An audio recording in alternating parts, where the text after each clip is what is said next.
My sister insisted. Cancel your interview and drive my son to his baseball tomorrow. When I said no, she jeered. Where is your spouse and children? Oh, correct. You have none. My parents guffawed, so I stated, still jobless? I suppose that's why I've paid your rent. As of today.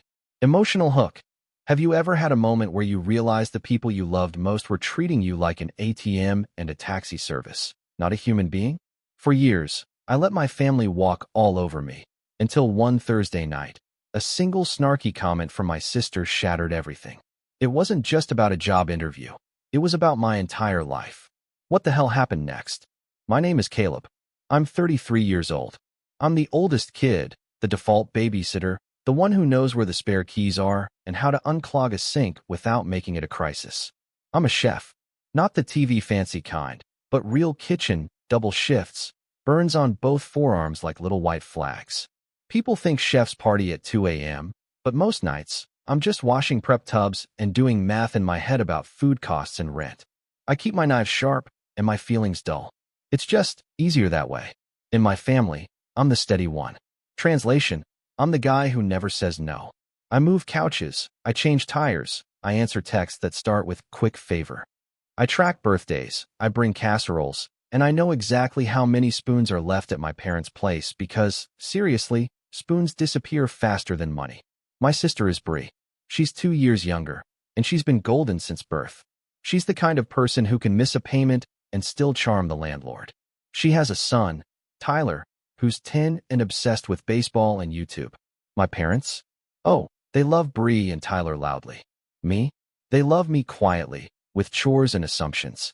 It was Thursday night. I pulled into my parents' driveway after a shift that smelled like garlic, butter, and a fire alarm that just wouldn't quit. I had an interview the next morning for a sous chef position at a new hotel. This was a big step up, better hours, actual health insurance that didn't feel like a prank. I set my alarm for 6:30, ironed my only white shirt, and went inside. I just needed to drop off Mom's requested roasted chicken and a tub of stock for Dad's soup.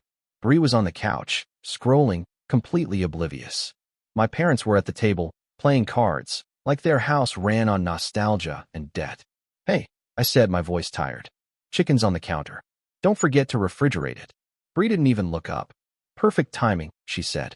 So, you'll cancel your interview and take Tyler to his baseball game tomorrow. I actually laughed. I thought it was a joke. No, I said, I can't. This is big. She just smirked. Oh, so it's like important? Where's your wife and kids? Oh, right. You don't have any. Must be nice to be so available. My parents chuckled. Not a big laugh.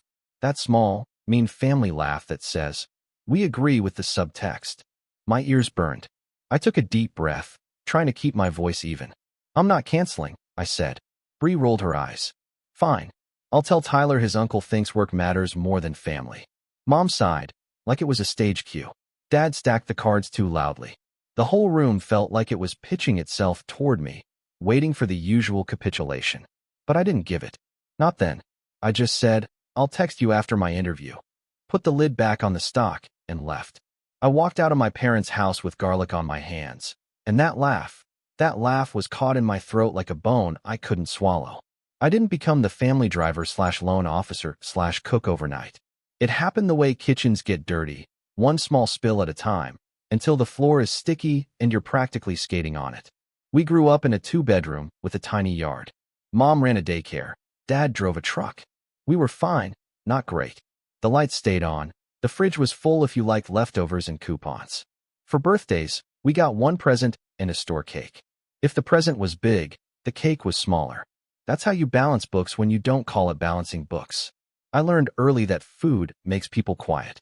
If Dad came home snapping, I could hand him a plate and feel the room soften. I learned how to stretch chicken thighs with beans and rice. I learned my job was to cover gaps, the broken latch, the forgotten permission slip, the awkward silence after Mom said Bree was special. By high school, the roles were official. I worked nights at a diner. Bree did theater and took photos where she looked effortless. I'd come home at 1 a.m., hands smelling like onions and fryer oil, to find a note. Caleb, can you take Bree to school at 7? Mom. Of course I did. I got into culinary school on a scholarship that covered tuition but not knives, shoes, or commuting. I washed dishes at night to afford my knife roll. Bree tried community college, hated it, dropped for her mental health, and somehow, no one insisted she finish. She just floated between part-time jobs and creative projects. When Tyler was born, everyone pivoted. Family first, Dad said, which, translated, meant, Caleb, do more. I was 25, staging, that's free labor, at a decent restaurant while working at a mediocre one just to pay rent. Bree moved back in with our parents for a bit with the baby. It's just until I find something stable, she said. You understand, Mom added, like a blessing and an insult all at once.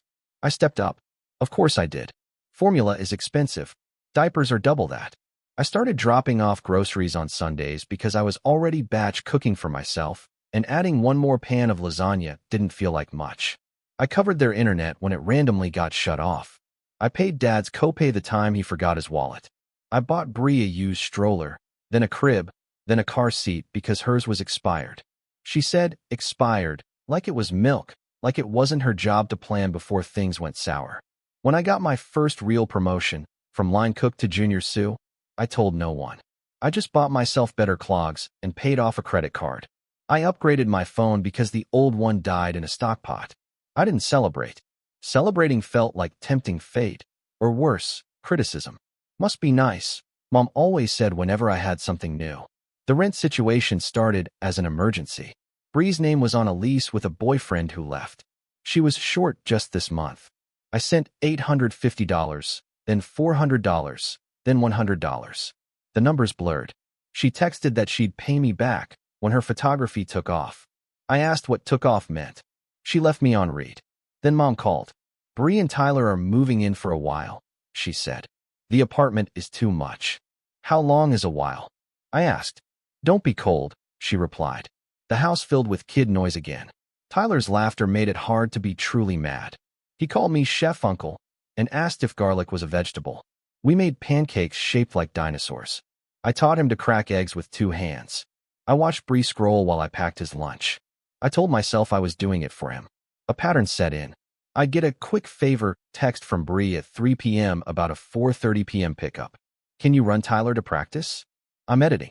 Or can you swing by Target? He needs cleats. Or from my parents. We're out of paper towels. Dad's cell bill is weird again. The microwave quit. None of it was catastrophic. But all of it was cumulative. I tried to draw small lines. I can't do weekday pickups. I'm on the line. Give me receipts. Please ask me, don't assume. But the lines blurred when Tyler's face crumpled because his practice would be missed, or when Mom sighed and said, you know we can't do it without you. I watched my bank app more than I watched TV. I tracked everything in my notes. $42.18 for cleats, $75 for a clinic, $285 for their electric because the AC ran a little high. 100 here, 300 there. I'd tell myself I'd scale back next month. Next month arrived, and it came with new holes. Meanwhile, my career kept inching forward. I helped open a bistro as a lead. The chef there taught me more about salt than any class. He also taught me about boundaries. He was blunt. You show up early for everyone, he said. Show up early for yourself once in a while. He pushed me to apply for the hotel gig. You have the palate and the head for it, he said. Stop waiting for permission. The week of the interview, I tried to set the table with my family. I told them it mattered. It's a real shot, I said at Sunday dinner. Better pay, a team I want. I'll be less available that morning. Bree twirled spaghetti. You'll be fine, she said. You always are. Dad clinked his fork. Don't forget where you came from, he said. Which sounds like pride, but in our house, it means stay in your place. Mom asked if the hotel had good leftovers and if I could bring some by. Tyler asked if I could come to his next game and cheer when he was up to bat. Yes, I told him, just not this Friday morning. Bree sent that cancel your interview text on Thursday. My parents laughed. My ears burned. That was the first big crack. The rest was already split underneath, just waiting. The blow-up landed 2 days later at my parents' place. It was supposed to be just cake for Tyler's big game. It turned into a tribunal. My interview went well, by the way. Suit jacket from a thrift store, white shirt, clean apron folded in my bag like a promise. We talked menu philosophy and labor costs. I didn't babble. I didn't apologize for wanting it. When I got back in my car, I saw 14 texts from Bree. Did you seriously ignore me? Tyler cried. Mom had to call Aunt Leia to drive. You're selfish. I didn't answer. I drove to my parents for the cake thing because apparently, I still believed showing up could fix things. In the kitchen, frosting sweated under plastic wrap. Bree stood with her arms crossed. Mom's mouth was a thin line. Dad held a knife like a gavel. Apologize to your nephew, Mom said, completely skipping hello. For what? I asked, utterly bewildered. For choosing work over family. Bree snapped. For leaving us in a bind. I told you a week ago I couldn't take him, I shot back. You turned it into a dare. Dad slammed the knife on the cutting board. We don't escalate over these little things. It's not little, I said, my voice rising. You asked me to cancel a job interview because you keep planning on my time like it's yours. Bree laughed. Where's your wife and kids, Caleb? Oh, right. You don't have any. This is the family you've got. There it was again. That line. That cheap shot. My parents' eyes flicked to me, waiting for my usual swallow and smile. My chest went hot, then cold. I saw every just this once, every quick favor, every Venmo note that said Tyler, like a tip. I put both hands on the counter. No, I said. Excuse me. Mom said, her voice sharp. No. I repeated, my voice now strangely calm. I'm not apologizing. I'm not canceling things for you. And I'm not pretending this is normal anymore. Bree rolled her eyes. So this is revenge. This isn't about revenge, I said, and I felt my voice steady, solid. This is about closure. Silence. Even Tyler paused the YouTube video in the living room. I took out my phone, not to read anything, but to look at the notes I'd kept. Dates, amounts, times I drove an hour each way for a 5-minute pickup. It wasn't for show. It was to remind myself I wasn't imagining it. I've been paying your rent for 6 months, I said. Bree's jaw twitched. I've covered Mom and Dad's utilities 3 times this year. I bought the groceries in your fridge right now. Every time I said I couldn't, you made it personal. Every time I asked for planning, you called me selfish. Dad frowned. You think money makes you better? I think money has been the leash you tug, I said. And I've been the one wearing it. Bree pointed at me. Say that in front of Tyler. Say you don't care about family. I looked at my nephew. He stared, like kids do when adults pretend they aren't listening. I care, I told him. I care enough to stop lying about what's fair. Mom's voice turned soft, like the edge of a knife wrapped in a towel. Sweetheart, you've always been particular. Don't be cruel. I'm not being cruel, I said. I'm being clear. Bree crossed her arms tighter. Then be clear. What do you want? I want you to stop treating my time and money like a public utility, I said, looking at her directly. I want you to plan Tyler's rides before the night of. I want you to pay your own rent or downsize. I want Mom and Dad to ask me for help instead of assigning it. And if you can't do that, I want distance. Dad snorted. So, you're kicking your family out of your life. I'm putting a door on a house that's had none, I said, my voice low but firm. You can knock. I'll decide if I can open it. Bree scoffed. Pathetic. Maybe, I said. But it's mine. I picked up my keys. My hands were steady. My voice was low. There was a version of me that would have softened it with a joke. That version had kept us stuck for years. I walked to the door. Tyler's small voice stopped me. Are you still coming to my Saturday game? Yes, I said. I told you I would. I keep promises. I just won't keep secrets about how much they cost me. I left to the sound of Mom exhaling like a prayer she didn't believe in. I got in my car. I didn't cry. I didn't shake. I just sat and watched the porch light buzz in the daylight and understood that the breaking point wasn't loud. It was precise. Families don't collapse. They reorganize around the person who stops performing. The next morning, my phone became a slot machine. 22 texts from Mom in 3 hours. 10 missed calls from Bree. From Dad's new cell number, because he loves a fresh number when bills pile up. Aunt Leia chimed in. Blood is forever. My cousin wrote, heard you're too good for us now. The quotes did the heavy lifting. I turned on Do Not Disturb and made stock at noon. Bree texted, you doing it or not? No question mark. Just that hard period. The kind people use when they think they own your answer. I typed, deleted, typed. I settled on, not. She sent 8 messages in a row. Wow. So, you're really abandoning your nephew. I'll remember this when you're old and alone. Classic hits. I responded once. I'm not abandoning anyone. I'm ending a pattern. Then I put my phone in a drawer and started breaking down carrots. The hotel. Called that afternoon. I got the job. The chef said, "We like how you think about systems." I said, "Thank you," and kept my voice calm because joy felt like a fragile thing I didn't want to drop. I texted my friend Louise from the bistro. He sent a string of fire emojis. And finally, I told my parents later in a short message, I got the job. No hearts, no exclamation. Space for them to be normal. They were not normal. Mom, congrats. Don't forget Sunday is Tyler's tournament, and we'll need you to grill. Me, can't. Working. Mom, always working. Me, yes. Dad, so, when are you coming by to fix the leaky sink? Me, I'm not. Call a plumber. Dad, waste of money. Me, it's your sink. Silence for 2 hours. Then Bree, landlord says we have to be current by Friday or he files. You want that on your conscience? Me, I can help you draft a budget and find a cheaper place. Bree, so no. Me, so plan.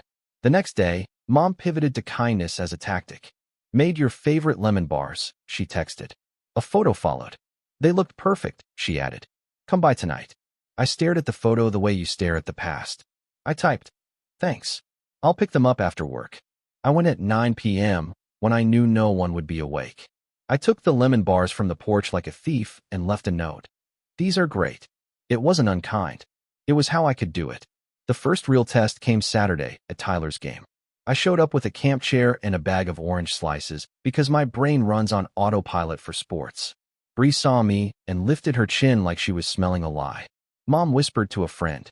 Dad pretended I was air. Tyler ran over. You came. I said I would, I told him. How's your swing? Better, he said. Coach says I dropped my shoulder. Keep your eye on the ball, I said. It's basic, and also the only thing I've ever known to be undeniably true about anything. He got a hit. A real one, not a charity walk. He looked at me first, not his mother, and my throat did a thing I did not authorize. After the game, Bree cornered me near the bleachers. So, rent, she said, like we were picking up yesterday's conversation after a bathroom break. So, budget, I said. She scowled. I can't move Tyler from his school. Then find cheaper within the district, I said. Or get a roommate. Or take on a shift that isn't editing at a coffee shop. You think you're better? She snapped. I think I'm done, I said. She stepped closer. I'll tell Tyler you don't care. Tell him the truth, I said. Tell him I love him. Tell him his mom and I disagree about adult choices. She blinked. I realized no one had ever modeled a version of love that didn't mean surrender. That week, I opened a separate checking account and nicknamed it Boundaries. I moved most of my savings out of reach of quick Venmos. I turned off notifications from the family group chat.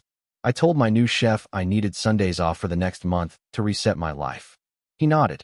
Good, he said. Use them. On the second Sunday, I sat at my tiny table and wrote down every recurring expense I'd ever absorbed. Bree's phone line, Dad's streaming passwords that still billed to me for some reason, Tyler's sports registrations that I'd fronted.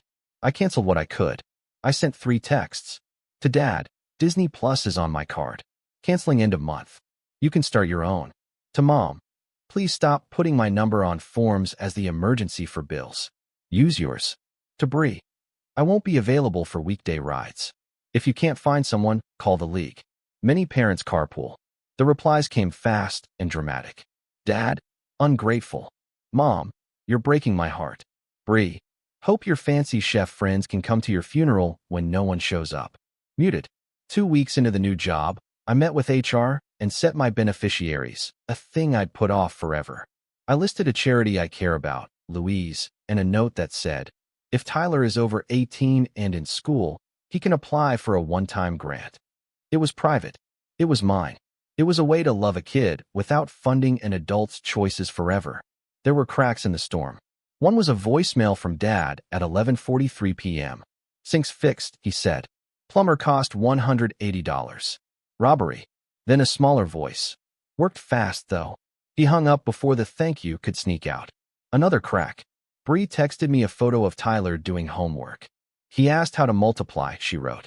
We watched a video. No ask. No jab. Just a report from a different planet where we share information instead of invoices. I noticed the house I rent got quieter, too. Not just because there were fewer calls, but because my brain stopped rehearsing arguments in the shower. I cooked for myself without making extra to drop off. I tried a dish, charred cabbage with anchovy butter, that nobody in my family would eat. I plated it like a restaurant dish and sat at my own table and ate it while it was hot. On the first of the month, Bree didn't text at 8 a.m. She texted at 8 p.m. Made rent. 2 dots. Wasn't easy. I typed, proud of you. And I meant it. She didn't reply. That was okay. The quiet didn't mean nothing hurt. It meant the hurts had names. When Mom posted a Facebook photo of Tyler with a caption that said, "It takes a village," and tagged everyone except me, I closed the app and did the dishes. When Aunt Leia wrote in the family chat, "Caleb thinks he's better," I didn't defend myself with my ledger. I let other people think whatever made their lives feel meaningful. 3 weeks after the breaking point, I met Bree for coffee because she asked, and because I said I would try if she asked without demanding. We sat at a little table by the window. She looked tired. Not performative tired. Real tired. "I found a cheaper place," she said, picking at the lid on her latte. "It's smaller. Tyler has the bedroom. I'll do the couch for now. It's in the same school zone." "That's good," I said. "How's he taking it?" "He likes that the park is closer," she said. "He told me to ask you if you could still come to his Saturday games sometimes." "I can," I said. "I like watching him try." She chewed her lip. "I was mean," she said. "About the wife and kids." "Yeah," I said. "You were." "I'm sorry," she said. Not dramatic, not weaponized, just words put in the right order. "Thanks," I said. "I'm not changing the boundary." "I know," she said. We sat. We watched a dog try to catch a leaf through the glass like it was important. We didn't solve us. We just made a dent in something heavy. I didn't become a different person. I became the same person with proof I could say no and survive it. The hotel kitchen is bright and loud in a different way than the bistro and bars where I learned to hustle. We have systems. We label. We don't wing it, because winging it makes poor people cry on the first of the month. I run family meal at 4 p.m. and feed the crew pasta and salad, and sometimes chicken thighs, because I can't quit chicken thighs. Someone always says, "This is the best thing I'll eat all day." And I believe them, and it matters. I set alarms for things that are about me. I booked a dentist appointment I'd rescheduled 4 times. I bought a new pan with a handle that won't blister me. I got a mattress that doesn't feel like a collapsed soul. Tiny luxuries. No apology attached. Sundays, I walk to the farmer's market and buy too many lemons. I text Louise photos of ugly tomatoes like they're pets. Sometimes I see a family doing the full movie version, matching outfits, stroller, laughter, and my chest tightens.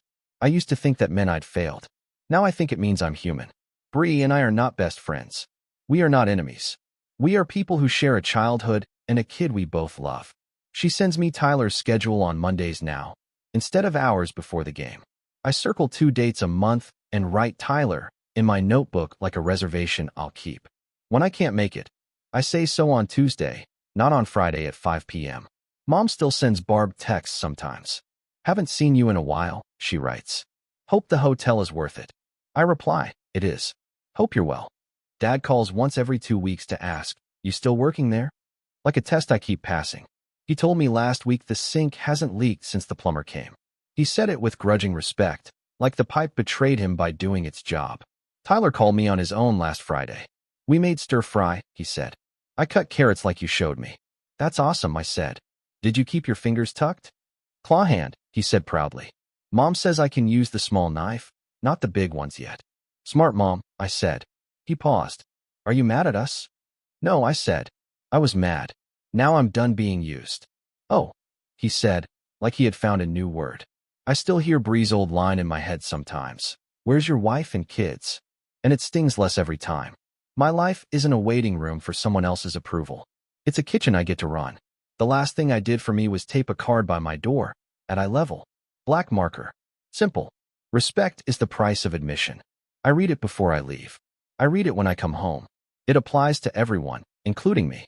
Here's the part one want to say for anyone who understands the math of being useful until you disappear. Saying no picked a fight I'd been losing by default. It didn't make me cold. It made me honest. It didn't end love. It ended access. "This isn't about revenge," I told them. "This is about closure." I meant, I'm closing the tab you've kept open on my life. You can open your own. So when I think about that Thursday, the interview, the laugh, the order disguised as a favor, I don't picture the look on Bree's face. I picture mine in the car window. Tired, steady, Not cruel, clear. I still bring soup sometimes when dad is sick. I still slice extra cake on birthdays. I still cheer too loudly when Tyler hits the ball. I just don't cancel a job interview for a ride that could have been arranged with a calendar and 2 texts. From now on, we plan or we don't. We ask or we don't. We respect or we don't. I love them either way. I just love myself enough to stop paying for everyone else's emergencies with my future. That's my door. That's my boundary. And for the first time, it feels like it's mine. Call to action. Have you ever had to draw a really hard line with family? What was the moment that pushed you to finally say, enough is enough? Let me know in the comments below. I really want to hear your stories.